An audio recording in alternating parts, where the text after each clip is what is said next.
welcome to another episode of Relationship Alive. This is your host, Neil Sattin. I have a confession to make.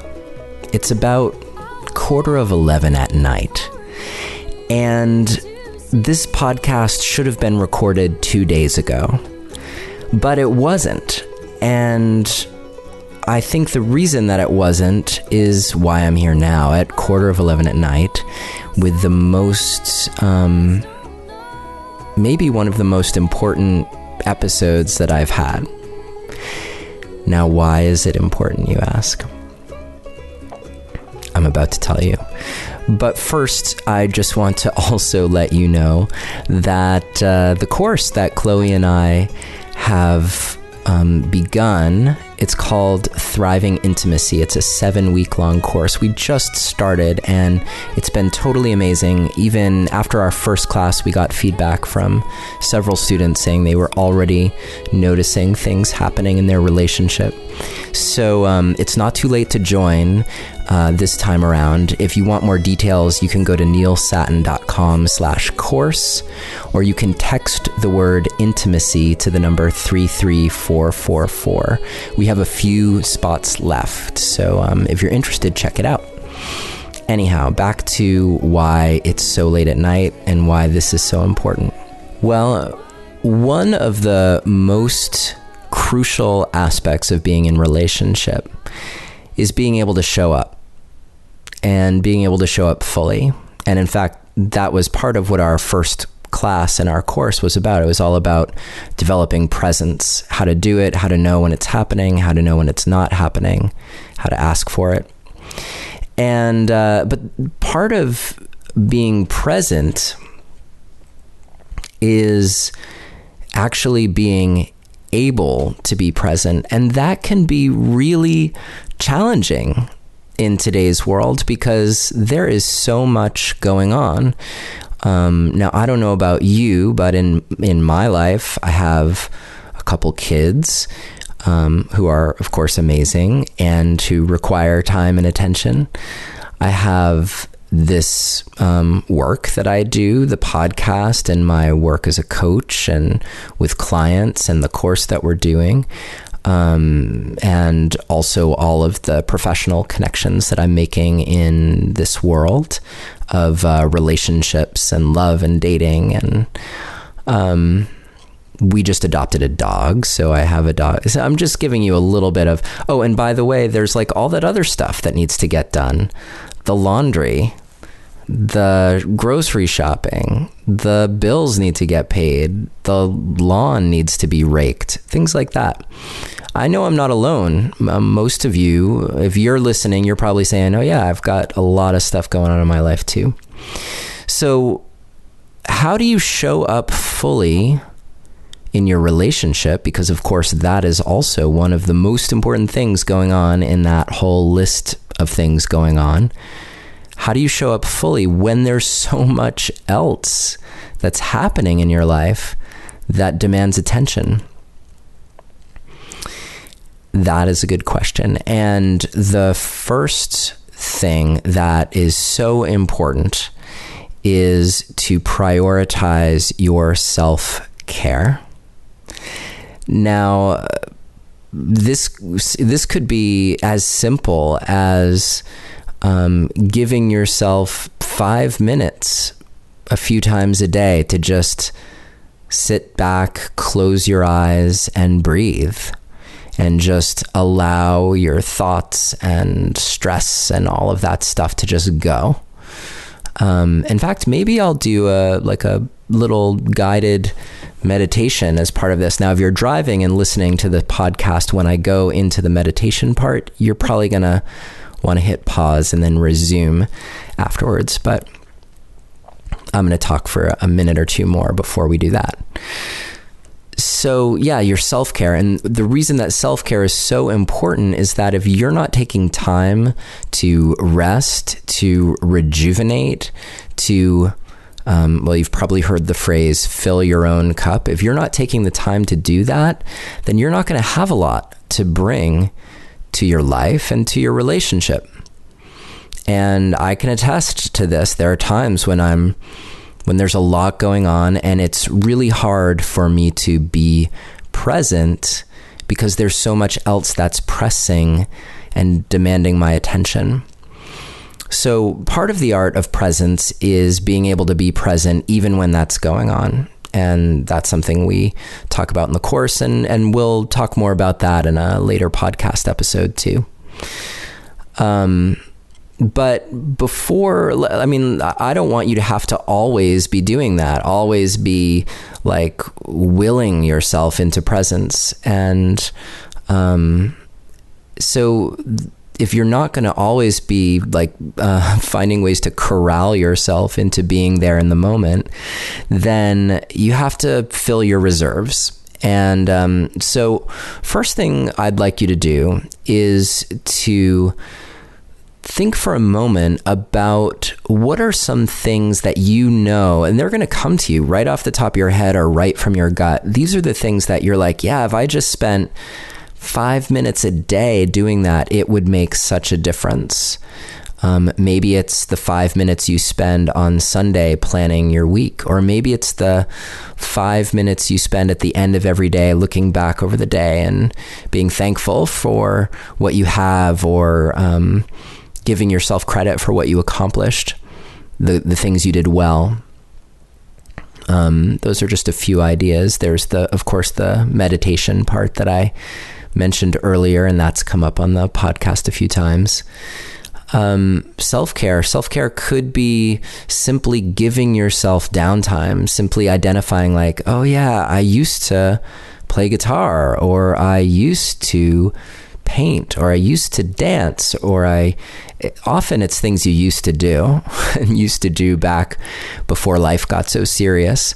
It could also be the kind of thing that you've had a calling to do. Like maybe you've always thought, oh, I want to write, or I want to even just journal, and I've never actually done that. So maybe it's actually buying the journal or the software for your computer that lets you do that, and making it happen. 5 minutes a day, 10 minutes a day. The important thing to doing self-care is that it gives the internal parts of you acknowledgement that you care, that you're willing to show up for yourself, to be present for yourself, the exact same way that you would show up and be present for your partner. So, as I mentioned at the beginning, I'm doing this podcast at 11:15 at night, and that's because, well, for one thing, it's important to me to be here for you and to continue to give you valuable insight around how to do relationships well. I mean, it's my mission, and I don't want to let a week go by without doing that. And so that's one reason why I'm here, because it's late. And I probably should be getting some of that rest as part of my self-care regimen. But rest is coming, so rest assured. That was funny, sort of. Well, it seems funny at 11:15 in the morning. I mean, in the night. See, that shows you how much rest I could actually use.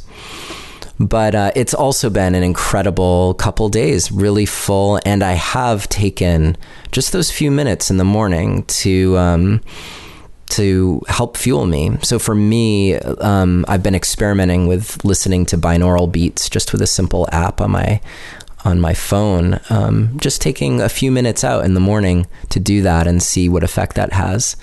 And it's been great. It's helping me get through some amazingly busy, intense good days. But at the same time, I'm feeling a little maxed. So I'm going to guide you through a little meditation that I'm also going to be doing with you. And this is only going to last a few minutes, so it's not a huge time commitment for you. And but I'm offering it to you as just a way to settle in and get centered and give yourself the presence and attention that you need right now. And I know you do, because we all do. But I know you do. So I'm giving you a few minutes of that. This is just for you and for me. Okay. So again, if you're driving or cooking dinner or something like that, this would be either a good time to pull over for a few minutes, or turn the stove off, or just hit pause now and then come back when you're ready. So I'm going to assume that you're back here with me and we've got a few minutes to be together and to just be quiet. So this isn't going to be one of those John Cage pieces where we just sit in silence for a few minutes. I'll help you out. Okay. So first thing is to just get comfortable. If you get too comfortable, you might fall asleep, and that's not so bad, but that's not the purpose of what we're doing right now. So just get comfortable and maybe in a chair, on your couch, or in your car, again, on the side of the road. And close your eyes and just focus on your breath. But don't try to do anything to your breath. Don't force yourself to do one thing or another. Just notice what's happening with your breath. Does it stop in your chest, in your neck, in your nose? Or does it descend fully down through your chest into your belly? What does it naturally want to do? And as you imagine that force of life, your breath coming into your body, you might notice the places where it feels a little stuck, or a little tense, or a little constricted. And again, just notice those places. You don't have to do anything about it. It's just information for you right now. We'll save the doing something about it for another episode. But right now, just notice, and you might say, oh yeah, like that's that place in my upper back where I always hold stress, or oh yeah, that's that little twinge I feel in my neck. Or again, I'm not trying to invoke that for you, so let's just clear all of that. Maybe you're totally fine and completely chill and just enjoying this moment of breathing and having a chance to just focus on my words and on noticing your breath. And I like to also just remember that it's such a miracle that for almost all of us in the world, this is just an amazing piece of life, that the air is there for us.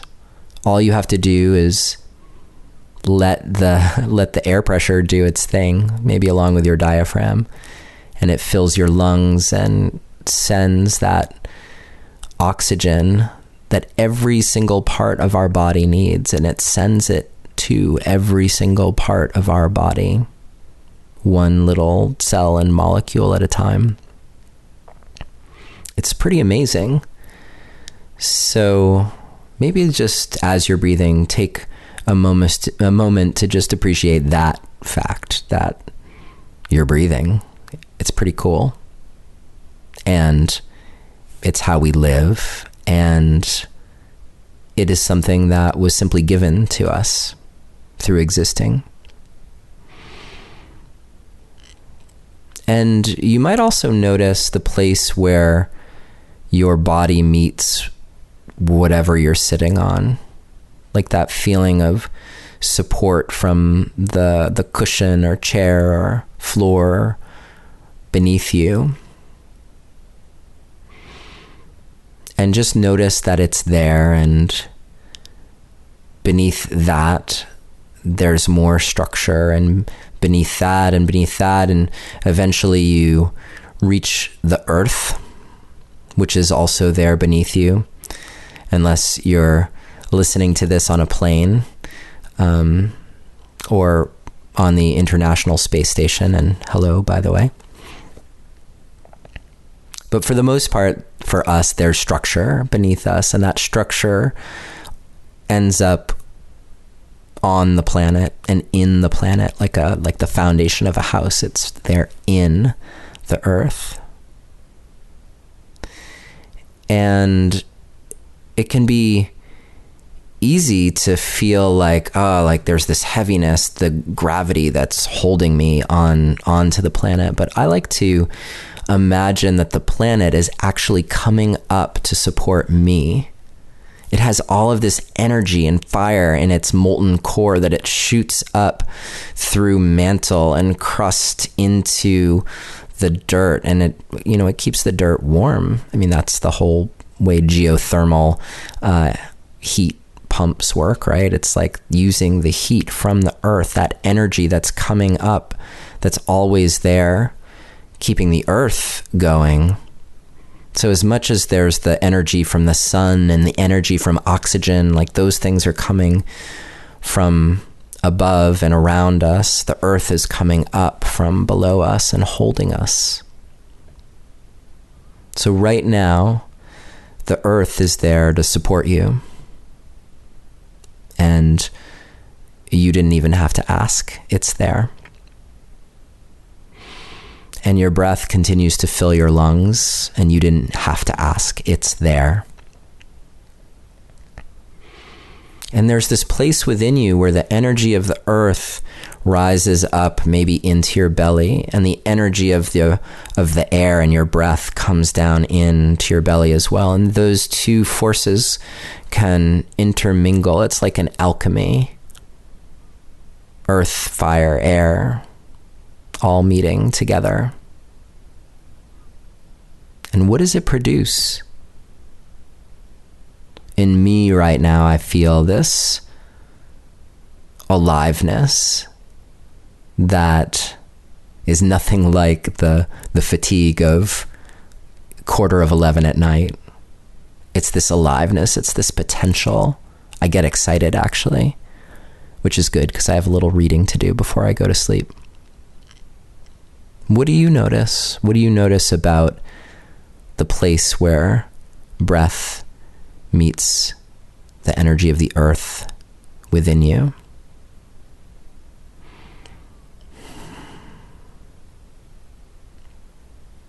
And now, what do you notice about your breath and how it's falling within you? Has it changed from the beginning of this meditation? Have the places that were stuck or constricted, have they changed at all? Maybe they have, maybe they haven't. And what do you notice about your knowing? This can often be a good time to just ask the question, what do I know that I've been pretending not to know? What is it that I know that I've been pretending not to know? See what comes up.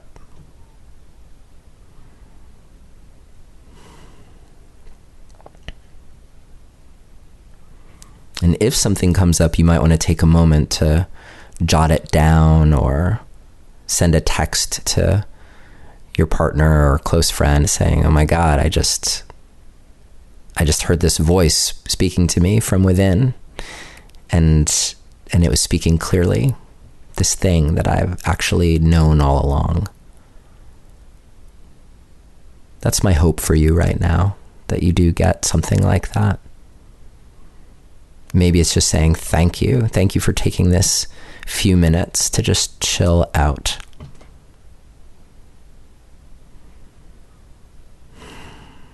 When you're ready, you might just take your hands and place them on your thighs and just kind of tap on your thighs just to remind yourself that you're here.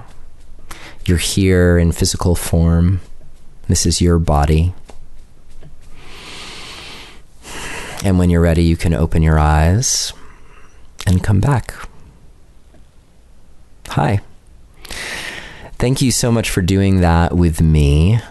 I love leading meditations. In fact, it's often how I start my sessions with my clients, is to just take a few minutes to drop in and get centered. And it's interesting how much our perception of what's important or what demands our attention can shift simply by taking a few minutes to quiet down and give yourself the space that you need.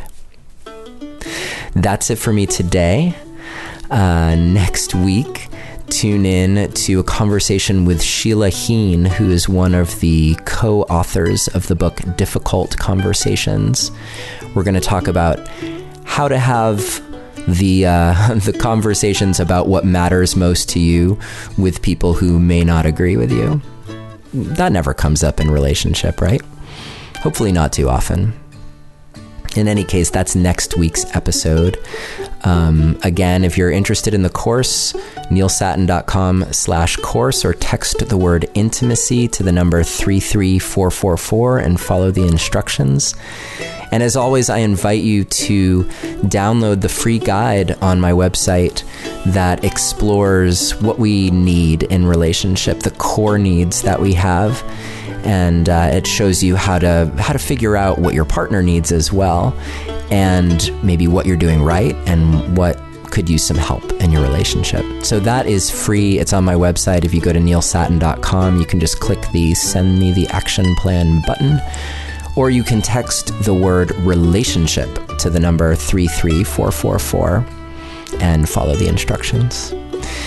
Anyhow, I hope you are doing well. I look forward to being with you again next week and the week after that and the week after that, because I really enjoy what I do and it's really important to me.